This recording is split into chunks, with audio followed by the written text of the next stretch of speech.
I was a horrible mother. Horrible. I was a great father. You want to know the worst energy to emasculate a man? Can I show you?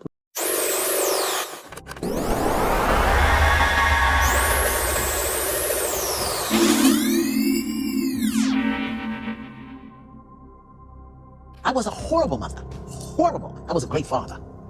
Ooh, hold on, no, we gotta unpack that.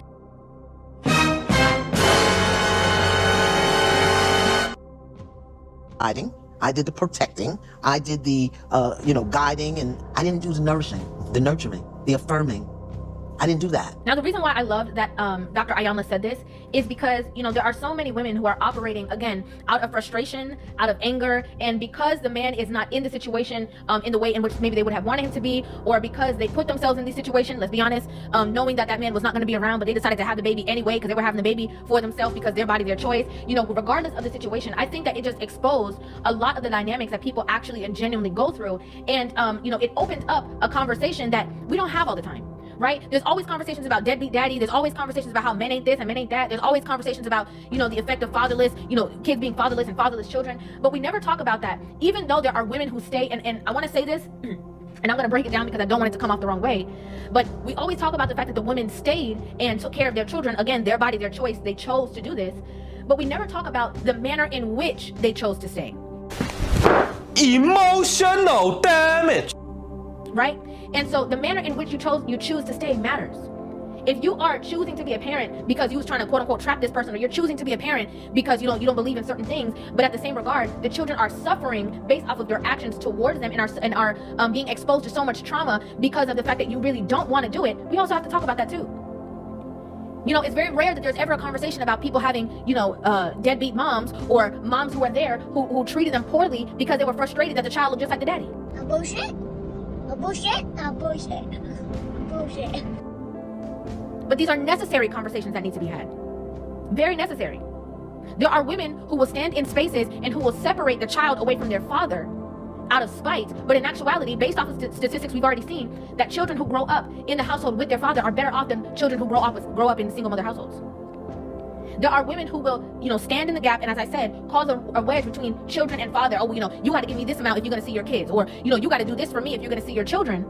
But those same children, although that man possibly did not even want them with you, those children are better off in the hands being with that father than they are with you, because men know how to compartmentalize emotions.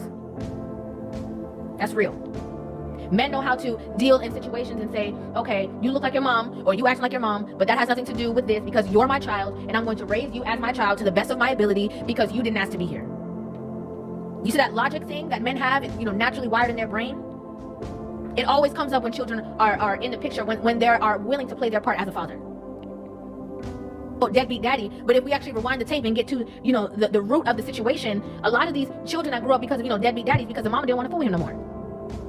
She didn't want to mess with him. She tried to take him for child support instead of working amicably with that man. He said he didn't want no children. She said she wanted them. They forced the baby upon him.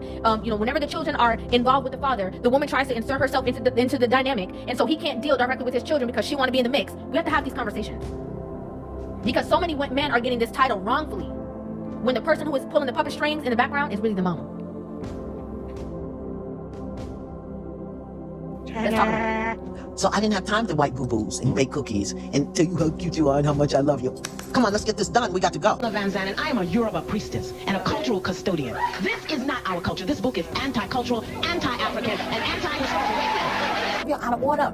Our ancestors have said that our key to our growth is love. This book contains no love. It doesn't encourage love. It doesn't support love. And it dismisses the most loving force on this earth, the African woman. Now, in me being a person who appreciates growth and appreciates elevation, I don't believe that at that time that Lyanla was saying those things, that she even knew herself that she would be in the position to now turn back around and say, black women are so out of order. Because I think that, the angle that Shahrazad Ali was coming from and the angle that Lyanla vanzant were coming from, maybe it was two different avenues, or maybe Lyanla was not there yet at the time, but it was a similar aim. Right? And the aim is getting women to be in alignment with who they are truly supposed to be. Women being in alignment with who they truly are, and not putting on the armor or the clothing of a man because of the situations that you are placed in. You can still be placed in certain situations and deal with it and still be a woman. I want to know the worst energy to emasculate a man. Can I show you? The comments looking. If you don't pick these toes up off the floor, I'm gonna throw them away. Close that door, you let my air out. Don't be running in and out. You look just like your ugly ass daddy when you did that. You don't come to my house and go in the refrigerator. I know you better have your ass in this house before that street light come on. I don't care if you eat. That's gonna be your stomach fumbling and grumbling all night, cause I ain't cooking no more. Get that same cup you've been using. Why pay for the cow when you can get the milk for free? You in love. You can't spell love. Get your ass down. Cause if you hurt yourself, I'm gonna beat your ass. Embarrass me in this store if you want to. Sit down and close your mouth. I'm not gonna say it again. Let me hear stop one more damn time. And I'm gonna start whooping some ass. That's enough water in that damn tub. You don't need all that damn water. You're not going swimming. I know you did just close. You don't close no doors around here. Ain't no privacy. This my house. Ain't no breathing. Ain't no breathing. This my house. Ain't no refrigerator. This my house. Hand me that. Oh, don't get smart. I'm gonna tell you what you're not about to do. What did I say? I said.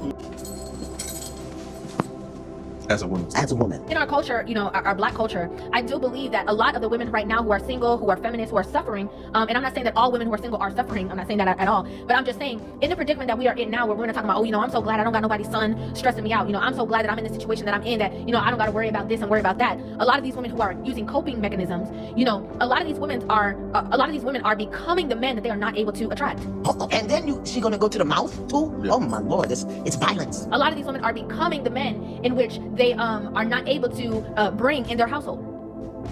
And again, culturally, this is the thing.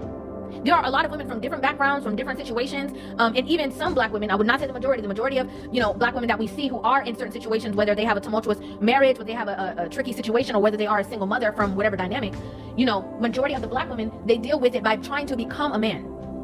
Whereas you can see other women are still the mother in those situations. And ironically enough, a lot of the women who maintain being the woman and the mother and do the nurturing part, it is easier for them to then transition and get into relationships that then garner positive stepfathers or men who come in and step into the role of being the man of the house and the father to these children, or the guidance to these children, because there is nobody who is in that role.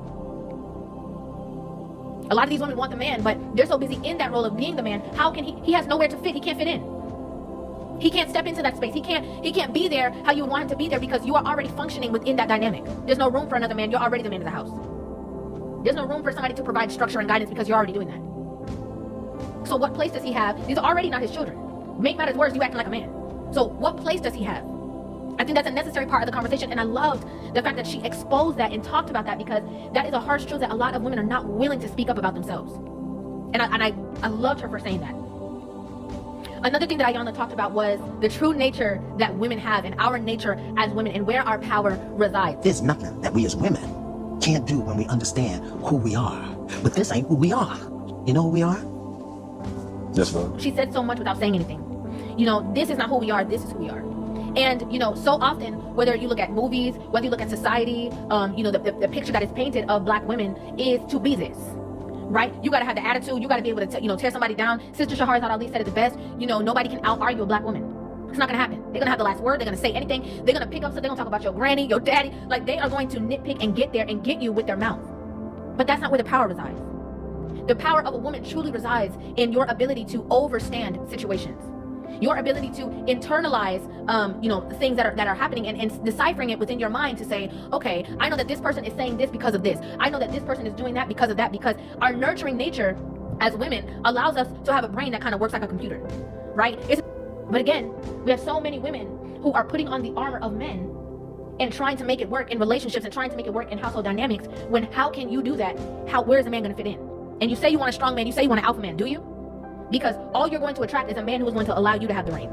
You have just taken him down. Another thing that Lyanla got into that I absolutely adored was when she talked about how black women, us as women, how, it is easy for a woman to emasculate a man, and the stance in which she takes to do so. You got all of this open, your nurturing center, your birthing center, your sexual center, and you standing at full mass. Warrior stand. What are you gonna do with this? And the way in which she broke it down, talking about the actual dynamic of the way in which you're standing there and presenting yourself to this man, kind of like a mama to her child, trying to talk to your man like a boy. That's something that a lot of black women culturally have a hard time working with. And again, it stems back to how they were raised in the dynamics of their household with their own mother. A lot of it stems from the way in which their mother would talk to them. And so they believe that to function as a woman, that is the way in which you are supposed to talk to everybody in your household. The man, the children, the dog, the cat, the fish, whoever it is, that is the way in which you're supposed to articulate yourself, because they looked at that growing up as that was a sense of power.